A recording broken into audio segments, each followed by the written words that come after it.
இயங்கிக் கொண்டிருக்கிறது உங்களுக்கு தெரியும். இங்க தனிநபர் கட்சி இங்க கிடையாது. எது இருந்தாலும் இங்க கமிட்டிகள்ல விவாதிக்கப்படும். அதாவது எங்களுடைய அமைப்பு விதியுடைய கோட்பாடு என்னன்னு சொன்னால், கூட்டு முடிவு, கூட்டு தலைமை, தனிநபர் பொறுப்பு. இப்ப நான் செயலாளராக இருக்கேன்னு சொன்னாக்கா என்னுடைய கருத்து நான் தெரிவிக்க முடியாது. நிர்வாக குழு கூட்டு தலைமுடைய கருத்தை தான் தெரிவிக்கக்கூடிய ஸ்போக்ஸ் பர்சன் தான் நான். இதான் கட்சியுடைய அமைப்பு நிலை. இதுக்குள்ளதான் எல்லாம் பணியாற்ற வேண்டும். எல்லோருக்கும் இங்க வாய்ப்பு தருவாங்க. கம்யூனிஸ்ட் கட்சிக்காக, தொழிலாளர்களுக்காக, ஏழை மக்களுக்காக பணியாற்ற வரும்போது, அவருக்கு அந்த கொள்கை பிடிப்பு வரும்போது அவர்களுக்கு வாய்ப்பு தரப்படும், அவர்களுக்கு பொறுப்பு தரப்படும். எங்க கட்சியில பதவி என்பது கிடையாது, பொறுப்பு தான். பொறுப்பு தரப்படும். அந்த பொறுப்பை வைத்துக் கொண்டு அவர்களுக்கு பணியாற்ற வேண்டும், கட்சிக்கு தகவல் தெரிவிக்கணும். இந்த நேரத்துலதான் என்ன ஒரு போக்கு வருதுன்னு சொன்னாக்கா, இன்னைக்கு இருக்கிற சமூக சூழல்ல நிறைய கட்ட பஞ்சாயத்து வருது. கட்ட பஞ்சாயத்துன்னு சொல்லுவாங்க, பிரச்சனை. இதுல ஒரு சமூகத்துல இல்ல அரசியல் ரீதியாக, கட்சி ரீதியாக போய் வெளியில வேலை செய்யும் போது ஒரு இன்ஃபுளுன்ஸ் கிடைக்குது. அந்த இன்ஃபுளுன்ஸ் கிடைக்கும் போது சில பேர் சில பிரச்சனையை சொல்லுவாங்க. அது ஒண்ணும் பிரச்சனை, தீர்த்து வைக்கலாம். அதுல கட்ட பஞ்சாயத்து பண்ணி பணம் வாங்குவது, கட்ட பஞ்சாயத்து பண்ணி பணம் வாங்குவது, இது கம்யூனிஸ்ட் கட்சிக்கு முற்றிலும் எதிரான ஒரு நிலைப்பாடு. கம்யூனிஸ்டாக இருக்க முடியாது. ஒரு கம்யூனிஸ்ட் என்று சொன்னால் எப்படி வாழ வேண்டும், எப்படி இருக்க வேண்டும் நியதிகள் இருக்கிறது.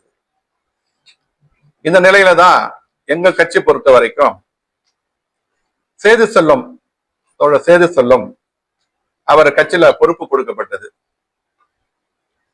அதே போல ஏஐடிசி தொழிற்சங்கத்துல அவர் பொதுச் செயலாளராக அவருக்கு பொறுப்பு தரப்பட்டது. பணியாற்றினார். கடந்த மாநில மாநாட்டில் அவருக்கு கட்சியுடைய நிர்வாக குழு உறுப்பினர் பொறுப்பு கொடுக்கப்பட்டது. ஏஐடிசில பொதுச் செயலாளராக இருக்கிறார். இப்படி இருக்கும்போது ஒரு புகார் வருது கட்சிக்கு. என்ன புகார் என்று சொன்னால், நீங்க பத்திரிகையில ஃபேமஸா இருக்கிற பிரச்சனை, அந்த எஸ்பி சிவகுமார் இருக்கார் இல்லையா, முன்னாள் அமைச்சர், அவருடைய வீடு அந்த இடம் சம்பந்தமாக ஒரு கடை, கொசக்கடத்தில் இருக்காது கடை. அந்த இடம் ஓனர் பிரெஞ்சு நேஷனாலிட்டி சொல்தான். இவருக்கும் அவருக்கும் பிரச்சனை போகுது. பத்திரிகை ஊடகத்துல வருது. அவர் அழுகுறாரு, அவர் போராட்டம் பண்றாங்க. அவரும் விளக்கம் கொடுத்திருக்கிறார். எஸ்பி சிவகுமார் விளக்கம் கொடுத்திருக்காரு. அது ஒரு பிரச்சனை. அந்த சொல்தா கட்சி ஆபீஸ்க்கு வந்தார். எங்க கிட்டதான் ஒரு பிராது கொடுத்தார். அந்த பிரச்சனைல சேது செல்வம் தலையிட்டு 15 லட்சம் ரூபாய் அவர் வாங்கியிருக்கிறார் என்று சொல்ற. எங்களுக்கு பேரதிர்ச்சியா இருந்தது. கம்யூனிஸ்ட் பார்ட்டில இப்படி யாராவது நடப்பாங்கன்னு. யாரும் அப்படி நடந்தது கிடையாது. சில பேர் கட்சி விட்டு போயிருக்கிறாங்க. அதெல்லாம் வேற சில காரணங்கள். இப்படியாக ஒரு பொது வாழ்க்கையில ஈடுபடக்கூடிய, அதுவும் கம்யூனிஸ்டாக இருக்கக்கூடியவர் இந்த மாதிரி பிரச்சனைல பணம் வாங்குறது எப்படி சரியா இருக்க முடியும்? எப்படி கட்சி ஏற்றுக்கொள்ளும்? கட்சியில எங்கேயாவது ஒருத்தர் 2 பேர் சில பேர் பண்ணும்போது நடவடிக்கை எடுப்பாங்க. 2 மாசம் 3 மாசம் சஸ்பெண்ட் பண்ணும். இது நடந்திருக்கு. அது கட்சிக்குள்ள சுட்டி காட்டும். வெளில சொல்ல போனா கட்சிக்குள்ள சுட்டி காட்டி அவரும் திருந்தி வருவார்கள். இது நடக்கிறது. இவர் இந்த மாதிரி ஒரு புகார் இங்க வரும்போது அவரை கட்சி நிர்வாக குழுல அவரிடம் தன்னிலை விளக்கம் கேட்கப்பட்டது. முதல்ல மறுத்தார். அப்புறம் ஆதாரங்களோட எடுத்து சொல்லும் போது நிர்வாக குழு அவரும் இருக்கிறார். 5 லட்சம் செக் வாங்கினேன்னு ஒத்துக்கினார். அதுக்கப்புறம் கட்சியுடைய மாநில குழு கடந்த நவம்பர் 1ஆம் தேதி என்று கூடியது. அது பத்திரிகைல செய்திகள தீர்மானங்கள் வந்தது. அந்த கூட்டத்திலையும் தோழர்கள் கேள்வி கேட்கும் போது அது நாங்க விசாரிக்கிறோம்னு சொன்னோம். அப்ப இன்னும் பல ஆதாரங்கள் வந்தது. வரும்பொழுது அவர் மேல நடவடிக்கை, அப்பெல்லாம் நடவடிக்கை எடுக்கல. நிறைய ஆதாரங்கள் வரும்போது கூட்டு பேசணும்.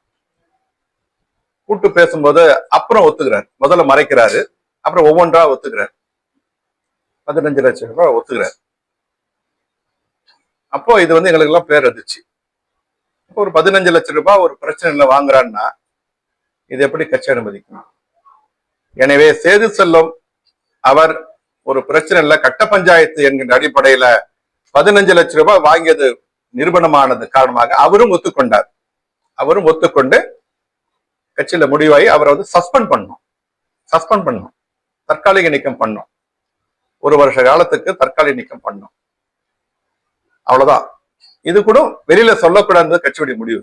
ஊடகத்துல கட்சிக்குள்ள எடுக்கிற முடிவு என்பதுதான் கட்சியுடைய முடிவு.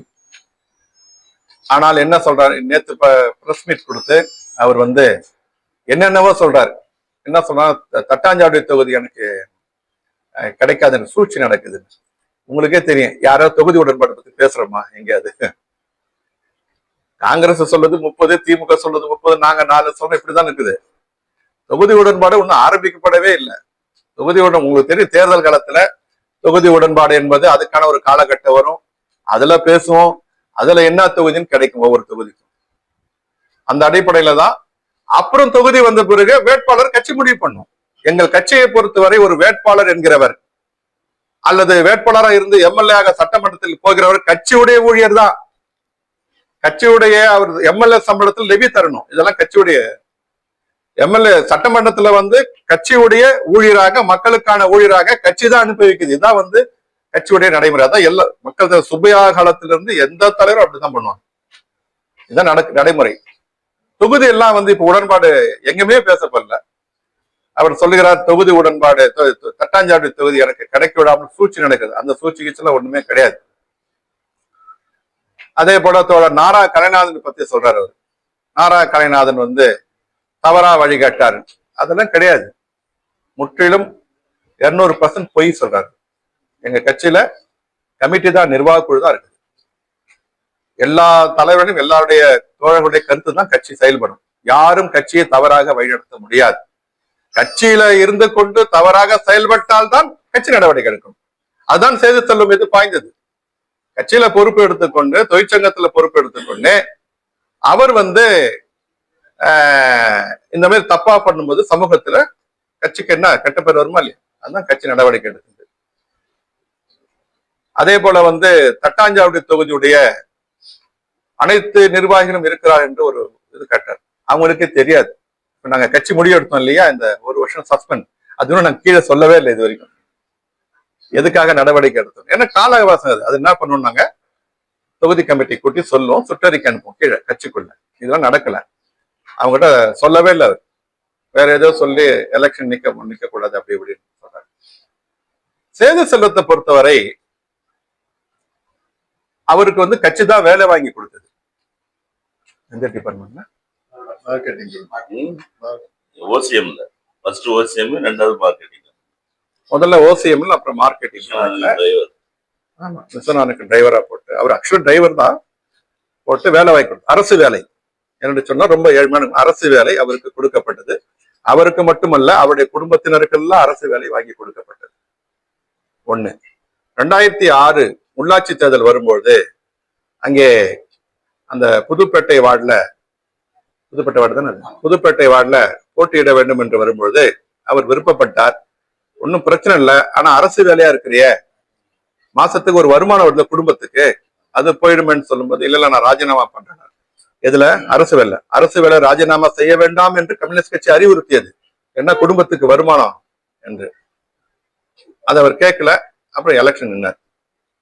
புதுப்பேட்டை வார்டுல, சாரி ராஜாஜி நகர் வார்டுல தோல்வி அடைந்து விட்டார். தொகுதி நம்முடைய ரெட்டியார்பாளையம் தொகுதி. அப்போ கூட்டணி, பலமான கூட்டணி, திமுக, காங்கிரஸ், பிஎம்கே, சிபிஐ எல்லாமே கூட்டணி. அந்த ராஜாஜி நகர் வார்டுல வந்து தோத்துட்டார். ஜெயிச்சது யாருன்னு சொன்னாக்கா அங்க ஒரு சுயேட்சை. இது 1. அதுக்கப்புறம் பாத்தீங்கன்னு சொன்னாக்கா திரும்ப சட்டமன்ற தேர்தல்ல மக்கள் நல கூட்டணி 2016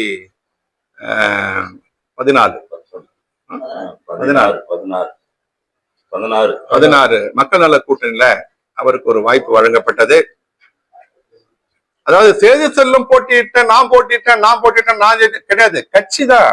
கட்சி வந்து நிக்க வைக்கிறது ஒரு வேட்பாளரை, இன்னொருத்தோட நிக்க வைக்காது, வேற விஷயம். அவரு அங்க கட்சி தோற்றது. திரும்ப கடந்த சட்டமன்ற தேர்தல்ல உங்களுக்கு வந்து ஒரே ஒரு தொகுதி தான் கட்சி. அந்த தொகுதி தட்டாஞ்சாவடிக்கு கேட்டு நாங்க வாங்கணும். அதுல கூட இவர் தான் வேட்பாளரை நிறுத்தணும், கட்சி எல்லாம் சேர்ந்து நிறுத்தணும். இடைத்தேர்தல கூட கட்சி எப்படி சண்டை போடுறது உங்களுக்கு தெரியும். இடைத்தேர்தல் எங்களுக்கு தெரியாம அனௌன்ஸ் பண்ணும்போது நாங்க போட்டியிடுவோம்னு சொல்லுவோம்.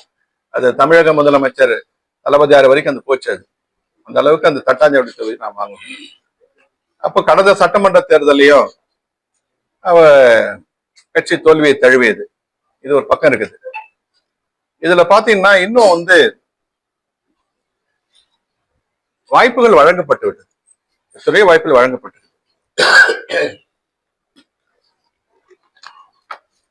அவர் தோல்வியுற்றுக் கொண்டே வருகிறார். இது ஒரு பக்கம். இந்த நிலையில வந்து அவரு நான் கட்சியை விட்டு விலகுகிறேன், தொழிற்சங்கத்தை விட்டு விலகுகிறேன் என்று சொன்னால் தட்டாஞ்சாவடி தொகுதி எனக்கு இல்ல சொல்றாரு. அப்படிலாம் கட்சியில இது வரைக்கும் தொகுதி சம்பந்தமாக பேச்சே நடக்கல. தொகுதி சம்பந்தமாக பேச்சே நடக்கல. தொகுதி உடன்பாடு ஒரு 4 தொகுதியில நாங்கள் அடையாளம் கண்டிருக்கிறோம். அது அடுத்த பிரஸ் மீட்ல சொல்ல போறோம் எந்தெந்த தொகுதின்னு. அதுக்கப்புறம் அதுக்கான வேலையை இப்போ ஸ்டார்ட் பண்றோம். ஸ்டார்ட் பண்ணி போய் நிக்குது, செஞ்சு நிற்கிறோம். அதுக்கப்புறம் தான் வந்து கூட்டணி கட்சி கூட திமுக கிட்ட காங்கிரஸ் கிட்ட பேசுவோம் நாங்க. அப்ப எங்களுக்கு என்ன தொகுதி கிடைக்குதோ அந்த தொகுதி தான் போட்டியிட முடியும். இவ்வளவு ப்ராசஸ் இருக்குது. இவ்வளவு ப்ராசஸ் முன்னாடி வந்து இவர் சொல்றது எப்படி சரியா இருக்கும்? முற்றிலும் வந்து அவருக்கு உண்மைக்கு மாறா சொல்றாரு. அவர் ஒரு விஷயம் சொல்றாரு, நான் போட்டியிடுவேன் என்று. கம்யூனிஸ்ட் கட்சியை பொறுத்தவரை கம்யூனிஸ்ட் கட்சி முடிவு பண்ணும், நான் போட்டியிடுவேன் என்று சொல்றாரு அவரு. அரசியல் இல்ல. எந்த ஊடகவியலாளர் நீங்க கேக்குறீங்க யாருக்கிட்ட போய் சேருவீங்கன்னு, இந்த நொடி வரைக்கும் இல்ல, நம்மட்டு யார்கிட்ட போய் சேருவோம்னு சொல்றாரு அவரு. சேரட்டும், யாருக்கிட்ட போய் சேரட்டும். அதுதான் ஜேசிஎம் சொல்றாங்க, எங்க சேரட்டும். ஜேசிஎம்ஐ ஒழிக்க போறோம் புதுச்சேரியில. இந்திய கம்யூனிஸ்ட் தெளிவா இருக்குது. ஜேசிஎம்ஐ வந்து ஜனநாயகத்துக்கு விரோதமான இந்த சக்திகளை புதுச்சேரியில இருந்து ஒழிப்பதுதான் ஒரு கம்யூனிஸ்ட் கட்சியுடைய வேலையே. அதுதாங்க அவர் என்னங்க பெரிய தலைவருங்க அவரு. சரிங்க, பெரிய தலைவரு அவர். அதான் பெரிய சொல்லக்கூடாது, இன்னும் சில பிரச்சனை போகக்கூடாது. பெரிய தலைவர் அவரு, ஒன்னும் பிரச்சனை இல்லை. அந்த மாதிரி கருத்து சொல்வதற்கு ஒரு 5 லைன் ஏதோ சொன்னோம், கைப்பிடிச்சு பேனா பிடிச்சி. அவர் சொல்லுவாரு, அவ்வளவு பெரிய கருத்தெல்லாம் சொல்லுவாரு அவரு. இந்தியா கூட்டணி தானே, இந்தியா கூட்டணியை வந்து ஒருங்கிச்சு போராட்ட காலத்துல இந்திய கம்யூனிஸ்ட் போயின்னு இருக்குது. இந்திய கம்யூனிஸ்ட் கட்சி உரிய பங்கீடு வராதா? கண்டிப்பா வரும், வராமலும் போவாது, கண்டிப்பா வரும். சொல்றாங்க இந்திய கம்யூனிஸ்ட் இந்த தடவை வந்து நீங்க சட்டமன்றத்துல வரணும்னு திமுக தலைமையும் சொல்லுது, காங்கிரஸ் தலைமையும் சொல்லுது. அப்ப அந்த கவர்னர்கிட்ட புகார் மனு கொடுத்தோம்ல, நீங்க வந்தீங்க. அப்போ வந்து எல்லா இந்தியா கூட்டணி சார்பா எல்லாம் போய் பேசும்போது விவி அவர்கள் என்னதான் பிரீஃப் பண்ண சொன்னார். நீங்க பிரீஃப் பண்ணுங்கன்னு நான் பிரீஃப் பண்ணேன். நிறைய பேர் சொல்றாங்க இந்த தடவை கம்யூனிஸ்ட் இருக்கணும் அசம்பிள்ல. அது ரைட், மக்கள் முடிவு பண்ணட்டும், நாங்க அதுக்கான வேலை செய்வோம். அதுதான். அதே போல தொழிற்சங்கம் வரும்பொழுது பல்வேறு புகார்கள் வருது. போராட்டங்களை நடத்தாமல் இவருடைய விளம்பரத்துக்காக பத்திரிகை செய்து விடும் பண்றது. போராட்டம் என்பது கோரிக்கை, தொழிலாளருடைய கோரிக்கை, அதுதான் தொடர்ந்து போராடணும். ஆனா என்ன நடக்குது சொன்னாக்கா, இவருடைய தனிப்பட்ட விளம்பரத்துக்காக அந்த போராட்டங்களை பயன்படுத்துது. இதெல்லாம் கட்சியில் அப்பப்போ கேட்கணும், அப்பப்போ சுட்டி காட்டுவோம், அப்பப்போ கண்டிப்போம். இதெல்லாம் நடக்காம இல்ல. இதுதான் தோழர்களே, இந்திய கம்யூனிஸ்ட் கட்சியை பொறுத்தவரைக்கும் அது எவ்வளவு பெரிய தலைவராக இருந்தாலும் சாதாரண தோழரும் கட்சியுடைய விதிமுறைகளுக்கு உட்பட்டு, கட்சியுடைய ஒழுக்க நெறிமுறைகள் பிரின்சிபிள்ஸ் அதான் முக்கியம். ஒழுக்க நெறிமுறைகளுக்கு உட்பட்டு கொள்கை பிடிப்போடு மக்களுக்காக, ஏழை மக்களுக்காக, தொழிலாளி வர்க்கத்துக்காக 24 மணி நேரம் சேவை செய்வது மட்டும்தான் எங்களுடைய வேலை. இது தவிர எதுவும் கிடையாது. எலெக்ஷன்ல வர பதவிகள் அதெல்லாம் அப்புறம். எவ்வளவு பெரிய தலைவர்களா இருந்திருக்கிறாங்க, போயிருக்கிறாங்க, சட்டமன்றத்தில் இருந்திருக்கிறாங்க, பார்லிமெண்ட் இருந்திருக்கிறாங்க. இப்படிப்பட்ட நிலையில தான் கம்யூனிஸ்ட் கட்சி அடைவது. இந்த தகவலை உங்கள் முன்னால் சொல்லிக்கொள்ள நாங்கள் இந்த பத்திரிகையாளர் சந்திப்பை ஏற்பாடு செய்தோம். என்ன ப்ரோ?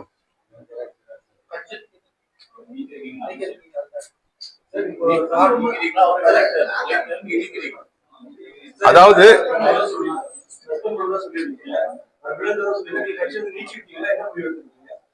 அதான் சார் சஸ்பெண்ட் பண்ணோம். இப்போ வந்து இவர் நேத்து பத்திரிகை வந்துட்ட பிறகு நேத்து மாநில குழு கூடிச்சு கட்சி விட்டு நீக்கணும். நேத்து அந்த முடிவு அவர் பிரஸ் மீட் அதான் இப்ப சொல்றோம். அதுக்கான பத்திரிகையாளர் செய்தி கொடுத்துட்டோம், ரிட்டர்னா கூட கொடுங்க, எங்களுக்கு ஒன்றும் பிரச்சனை இல்லை. அதுக்குதான் இப்ப உடனே பத்திரிகையாளர் சந்திப்பு சேது செல்வத்தை கட்சியிலிருந்து நீக்கிவிட்டோம். சார் சார்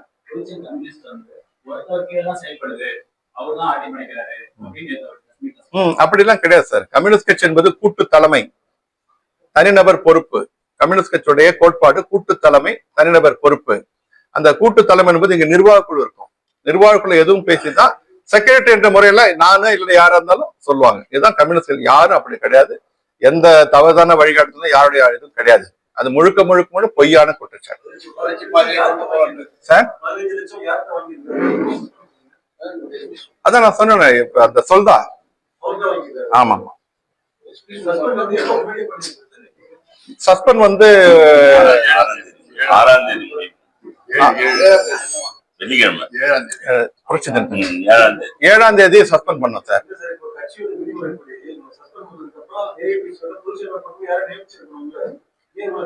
இல்ல தாமதம் இல்ல சார், இது ப்ராசஸ் தான். பார்ட்டியில வந்து அவரை சஸ்பெண்ட் பண்ணியாச்சு, பார்ட்டி மெம்பர்ஷிப்ல இருந்து சஸ்பெண்ட் பண்ணியாச்சு. சரிங்களா? அப்ப 7ஆம் தேதி முடிவு பண்ணோம். அந்த நிர்வாகக்குள்ள அவரே அட்டென்ட் பண்றாரு. எல்லா புகழும் ஒத்துக்கிற பட்சத்துல இந்த முடிவு எடுக்கப்படுது. 1 வருஷம் சஸ்பெண்ட் ஃப்ரம் பார்ட்டி மெம்பர்ஷிப். இப்போ அது நாங்க மாநில குழு அப்ரூவல் வாங்கணும் ஸ்டேட் கவுன்சில். அந்த ஸ்டேட் கவுன்சில் தான் வந்து கூடி அது அப்ரூவல் வாங்கியாச்சு. அதுக்கப்புறம் வந்து நாங்க முறைப்படி தொழிற்சங்கத்துக்கு தெரிவித்து, ஏன்னா கட்சியில உறுப்பினர் இல்லாதவர் தொழிற்சங்கத்தினுடைய உயர் பொறுப்பில் இருக்க முடியாது. அது வந்து நாங்க வந்து தெரிவிச்சிட்டோம். மேல ஏஐடிசி அகில இந்திய பொதுச்செயலாளர் தெரிவிச்சிட்டோம். இங்க நம்முடைய கட்சியுடைய அகில இந்திய மையத்துக்கும் தெரிவிச்சிருக்கிறோம். அது ப்ராசஸ், அது ஆட்டோமேட்டிக்கா போயிடும். வேற ஒரு பொதுச்செயலாளர் செஞ்சிருப்பாங்க.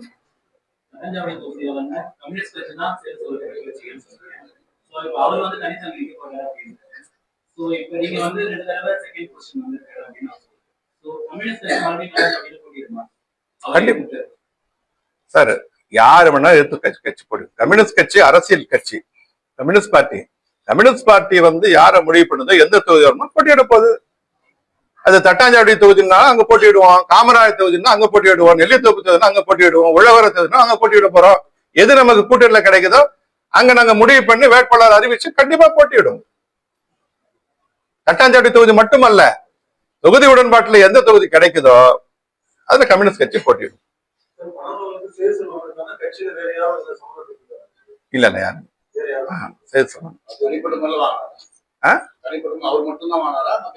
அதுதான் அவர் தானே வாங்கிருக்காரு. அவர் தான் கட்ட பஞ்சாயத்து பண்றான்னு வருது. இப்போ நிறைய நியமிக்க போறோம். இனிமே ஒரு வாரத்துல நாங்க மீட்டிங் போட்டு முறையா ஜனநாயக ரீதியா அது நடக்கும். அது அவங்க கவுன்சில் போட்டு அதுக்கப்புறம் இது பண்ணி அதுக்கப்புறம் போடும். அது உடனே நடந்துரும். அதான் 4 தொகுதிகள் நாங்க வந்து பிளான் பண்ணி வேலை நடந்துருக்குது. அது இல்லாம 2 தொகுதிகள் ரிசர்வ்ல ஒரு தொகுதி நிக்கணும்னு கட்சியில ஒரு கருத்து வருது. சோ இதெல்லாம் நாங்க இப்பதான் இந்த நவம்பர் 1 மாநில கூட முழுமையா பண்ணிருக்கோம். ஆனா அந்த 4 தொகுதியில வந்து வேலை நடந்துருக்குது. இப்ப உதாரணம் பாத்தீங்கன்னா காமராஜர் தொகுதி மாறா நடந்தது. நாங்க தெளிவா சொன்னோம், காமராஜர் தொகுதி விற்பனைக்கு அல்ல, இந்திய கம்யூனிஸ்ட் கட்சி அங்க மீண்டும் வரும் நாங்க சொல்லியிருக்கோம். ஒரு டிக்ளரேஷன். உழவர்கரை தொகுதியில வந்து பெரிய மாநாடு நடத்தணும். அந்த மாநாடு என்பது மிகப்பெரிய எழுச்சி மாநாடு இருந்தது. எல்லா கிளைகளும் எல்லா அமைப்புகளும் நீங்க பாத்தீங்க, பெரிய எழுச்சி மாநாடு, பெரிய ஊர்வலம். அப்ப அந்த தொகுதிக்குழு தயாராகிக்குது, கட்சியுடைய பலமா தயாராகிருக்குது. பல மக்கள் பிரச்சனை அங்க எடுத்திருக்குது உழவர் தொகுதியில. அதே போல தட்டாஞ்சாவடி தொகுதியிலும் தொடர்ந்து அந்த வேலை நடக்கும். நெல்லித்தோப்பு தொகுதியில ஒரு கருத்து வந்து, நெல்லித்தோப்பு தொகுதி மாநாட்டுல இதெல்லாம் வரைக்கும் எல்லாத்தையும் பார்த்துட்டோம். கம்யூனிஸ்ட் கட்சி அங்க ஒரு இது வரணும்னு பேர் கருத்து வருது. இப்படி நாங்க வருது. அது வந்து இன்னும் வந்து வேலை செஞ்சுட்டு தொகுதி உடன்பாடுல கிடைச்சு நாங்க வந்து அது என்ன கிடைக்குது நாங்க நிற்போம்.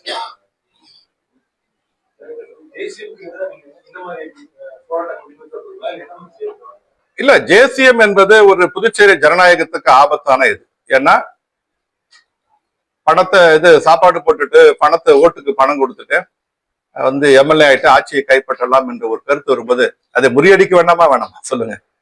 அது இந்திய கம்யூனிஸ்ட் முன்னணியில இருக்கு. இந்திய அலையன்ஸ் அதே கருத்தா இருக்குது. அங்க முயற்சி எடுத்து இந்தியா கூட்டணி வருதாங்க. எங்க கம்யூனிஸ்ட் பார்ட்டியை பொறுத்த வரைக்கும் அது எங்களுக்கு வந்து மெயின்.